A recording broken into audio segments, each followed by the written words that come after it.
Magandang araw po sa ating lahat.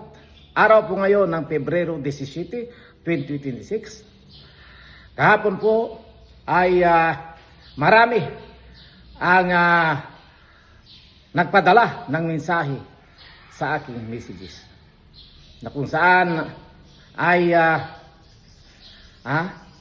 inireport nila ang pagdalo sa isang okasyon ng 3 kongresista sa lalawigan ng Pangasinan sa distribusyon ng mga ayuda sa mga mangingisda at magsasaka sa Western Part ng Pangasinan.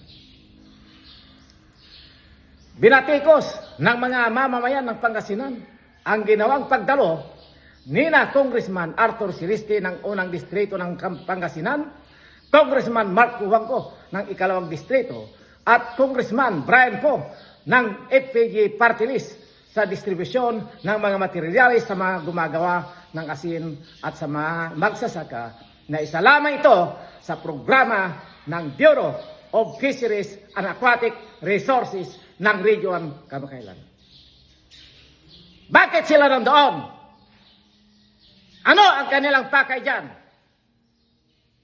Unang-una, hindi nila sariling pera at hindi nila binili ang mga materyales na tinanggap ng mga mangingisda at magsasaka na ipinagkaloob ng mga opisyalis ng BIPAR sa Region 1. Nais kong ipaalala kila Celeste, Cubanco at Po na hindi na trabaho ang mamigay ng ayuda sa mga mangingisda at magsasaka dahil ang kanilang mandato bilang mga kongresista ay gumawa ng batas, hindi magpasikat sa mga mamamayan.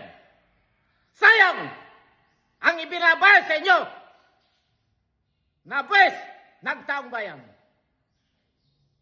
Ayon sa report ni Attorney Girle de la Peña, Regional Director ng BIPAR sa Region 1, namigay sila ng 63 unit repair materials sa mga mangingisdang apektado ang kanilang kabuhayan sa nagdaang bagyong Uwan.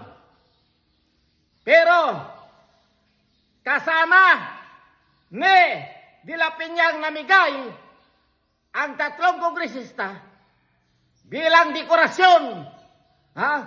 Kasama rin ang mga mayor. Ang aga ninyong magpasikat sa mga tao, sa mga binubulan ninyong botante, hindi na kayo nahiya. Pinagkalooban din ng Bureau of Fisheries and Aquatic Resources ng Soral Salt Production ang mga opisyalis at kasapi ng samahan magsasaka at mangingisda ng Balidan sa Alaminos City na gagamitin nila sa pagproduksyon ng asin. Namigay din ng water pump para sa Accelerating Salt Research and Innovative Center na tinanggap ng Pangasinan State University sa pamumuno ni Dr. Albert Galas. Abogada ka, Madam Girle, kaya alam mo ang trabaho ng mga politikong kongresista na sila ay tagagawa ng batas at hindi sila dekorasyon sa mga distribusyon ng mga tulong pangkabuhayan ng mga magsasaka at mangingisda. Tandaan mo yan, isa kang abogado.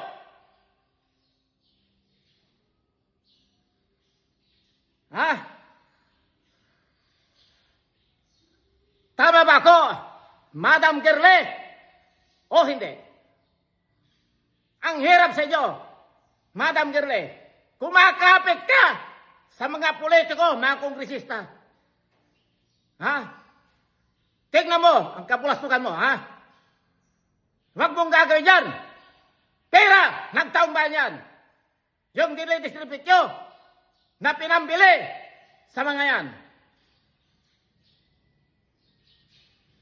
Matagal pa ang kampanya, kaya walang rason sina Celeste, Cubanco at Po nang magpasikat sa mga binubulan nilang butante sa kanilang nasasakupan.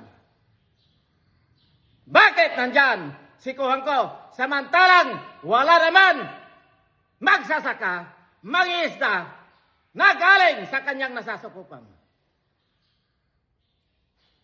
Nais kong ipabatid sa mga kongresista na wala silang karapatan na sumama sa distribusyon ng anumang ayuda sa mga magsasaka, mangingisda dahil wala tayong batas na ganyan.